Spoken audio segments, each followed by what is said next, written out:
তদন্ত হোক, মানে এই মামলাটা যে তদন্ত শেষে নিষ্পত্তিছে যারা এর সাথে জড়িত এদের বাহির করার জন্য সম্পর্কে একটা তদন্ত হলে সেটা ওইটা রাইট হয়, মামলা রাইট একটা আদালতের থেকে নিয়ে একটা চাইলে একটা তদন্ত দিতে পারে, সেই সুযোগ আছে। সেটা নিয়ে তদন্ত আদালত বিটিআরের বিবেচনায় যে নিয়োগী মামলা হয় সেখানে আইনজীবীদের মধ্যে আমি প্রথম প্রবেশ করি। আমি অন্যতম আইনজীবী ছিলাম, অনেক সময় আদালত কোনো আইনজীবী ছিল না, আমি আগে ছিলাম। সেই কারণে বিটিআরের 4,000 আসামি এখানে বিচার হয়। টোটাল 6,000 আসামি ছিল বিভিন্ন মামলায়। 4,000 আসামির যে বিচার হয় সেই 4,000 আসামি প্রায় সকলেই আমার আদালত সময় তারা বই করেছে। এখন কীভাবে লোক দিয়ে রেখেছে এই লোকটা? ভাই সোজা দাঁড়ান, সোজা থাকেন এই সেকেন্ড।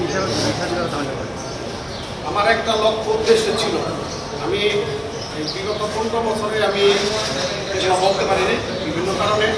আমার এই সরকার পতনের আগ পর্যন্ত আমার 250 বা বিভিন্ন গোয়েন্দা সংস্থা প্রতিদিন বা একদিন দুদিন পর আমার সকালে খবর।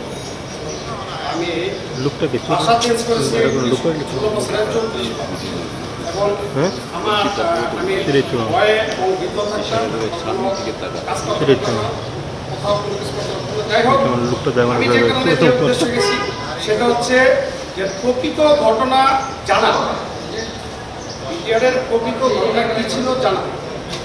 এখানে আপনারা জানেন সাবেক সেনাপ্রধান মইনুল আহমেদ যে বক্তব্য দিয়েছে, আমি তার পুরো বিরোধিতা করি। কারণ মইনুল আহমেদ যদি সেই সময় ইচ্ছা করতেন, আমি সৈনিকদের পক্ষে জেনে শুনছি, সেটা হচ্ছে যে বিস্তারিত বলি, সেটা হচ্ছে যে 2008 সাল থেকে এটা পরিকল্পনা ছিল। 2008 সালের পরিকল্পনা, এখানে তারা এটা ঘটনার জন্য বহুবার চেষ্টা করছে, বিদ্রোহ করার জন্য কিছু লোক। এবং দেখবেন 2009 তারিখে 2009-এর 16 ফেব্রুয়ারি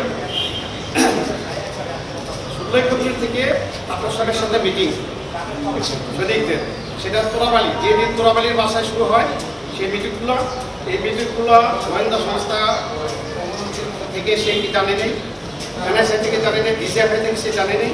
তারপরে বিটিআরের একটা গোয়েন্দা সংস্থা আছে আরআইসি, তারাও সেগুলো কি তাদের জানে নেই। 18 তারিখে সিপাহী জাকিরের কোচিং সেন্টারে তারা 7-8 জন বহিরাগত সহকারে মিটিং করেছে। 21 ফেব্রুয়ারি রিলিফ বিতরণ করা নিয়ে দাবি দেওয়া নিয়ে আলোচনা হয় তাদের বিভিন্ন জায়গায়। এবং ডিএডি তৌহিদির বাসায় একাধিকবার আওয়ামী লীগের নেতৃবৃন্দের সাথে, এমপি তাপস সাহেবের সাথে এই 20 থেকে 25 জন যে ছিল বিটিআর সৈনিক এবং বহিরাগত কিছু ছিল, তারা বললো যে তারা ছিল, তাদের আমরা চিনি না, কিন্তু তারা বাংলা হিন্দি দুটোই ভাষায় কথা বলে। তো আমি মামলা সূত্রে তাদের সাথে জন্মিচ্ছি, তারা যখন আমাকে বলছে জানিয়েছে। তো সেখানে অনেকবার মিটিং হয়।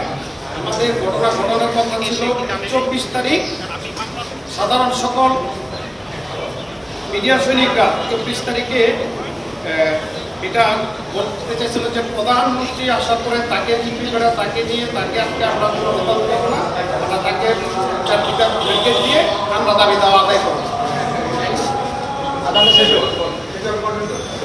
সাধারণ আইনজীবীরা এটা হত্যা বা এগুলোর সঙ্গে ছিল না, কিন্তু তারা বলতেছে স্যার 20-25 জন যে সারা সবসময় মিটিং করছে আওয়ামী লীগের সাথে, বাইরের সাথে, নেতৃত্বের সাথে, ব্যক্তিদের সাথে, এখন বারবার যারা মিটিং করছে তারাই এবং আর কিছু বহিরাগত তারা এই 24 তারিখের ব্যাপারে তারা। আমার দাবি হচ্ছে যে মইনুল আহমেদ যেটা বলছে যে আমি অর্ডার দিয়েছি, আমি বলেছি, আমি নির্দোষ হিসেবে সে নিজের প্রতিষ্ঠা করতেছে। আমি করতে চাচ্ছি যে সৈনিকদের মুখে যেটা শুনছি 9টা 9:30 শুরু হয় গোলাগুলি, শাকিল সাহেব যখন মারা যায় সেই 9:30টার সময় নিউ মার্কেটের যে গেটটা ছিল সেই গেটটা র্যাব আসা অবস্থা নিয়েছে। তারা ভিতরে ভীত এবং তারা আর্মির এবং র্যাবের ভয়ে তারা সকলে বাইরে হয়ে যাওয়ার জন্য প্রস্তুত। এবং ওই 25 জন এবং বহিরাগত তারা তাদের বাইরে দিবে না, এরকম একটা পরিস্থিতি। কিন্তু ওইখানে যদি 10টার মধ্যে একটা ইয়ার গাড়ি, মানে গেটের সামনে সেনাবাহিনীর গাড়ি হিসাবে থাকতে একটা ট্যাঙ্ক এবং র্যাবকে অর্ডার দিত এবং 40 থেকে 45 জন অফিসার সেখানে বাঁচাতে পারত এবং এত বেচা দেওয়া হয় না, কোনো ব্লকগুলো লাগবে, শুধু একটা গাড়ি আসবে, ওইখানে তারা বলতেছে স্যার যদি আসতো আমরা সবাই বলাই যেতাম, আমরা বলে গেলে এই খুনিরা বলে যেত। তো ওই মুহূর্তে আবার ওই 25 জনটা বলতেছে উপরের মহলে সরকারের সবার সাথে সেনাবাহিনীর উপর মহল আমাদের লোক, আমাদের সাথে তাদের কথা হয়েছে, তারা এখানে কেউ সঠিক পাঠাবে না, কিছু পাঠাবে না, আপনারা আমাদের সাথে আসেন, নাহলে আপনাদের গুলি করব।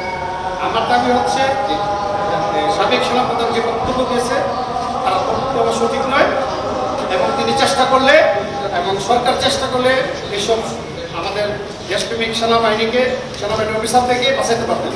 মূলত পার্শ্ববর্তী একটা রাষ্ট্র যেটাকে বহিরাগত যারা ছিলেন, এখানে আমি এটাই আমার প্রতি আমার ভয় যে আমাদের সার্বভৌমত্ব এবং দেশপ্রেমিক সেনাবাহিনী অফিসারদের হত্যা করার উদ্দেশ্য এই ঘটনাটা ঘটিয়েছে।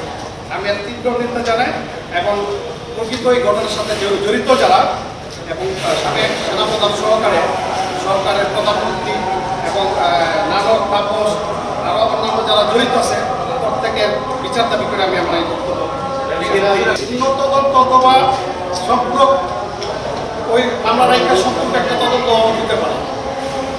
মামলা তো বৈষ্ণব রাইখা তদন্ত দিলে আসামিগুলো ভিতরে আছে, অনেক দিন থাকতেছে, অনেকে নির্দোষ আছে, এখানে সকলেই দোষী এরকম না, নির্দোষ আছে, যারা হত্যাকারী তাদের বিচার হোক, কিন্তু কিছু নির্দোষ আসামি আছে। আমি জানি কেন আমি আপনার চলাফেরা বুঝতে পারছি এবং নাটক বুঝতে পারছি, মানে যে বিডিআর আলোচনা হচ্ছিল। আমি যেহেতু বিডিআর ভিজিট করছে, বিডিআর গিয়েছিলাম, তাদের মুখে তো অনেক শুনছি, আমি জানি, আমি অনেক নতুন রাখছিলাম। এই জন্য আমি এটা বলতে চাচ্ছি যে তারা তাদের পাশে যেন আমরা ভীত সন্তুষ্ট ছিলাম, আমরা যদি একটা গাড়ি আসতো আমরা চলে যেতাম।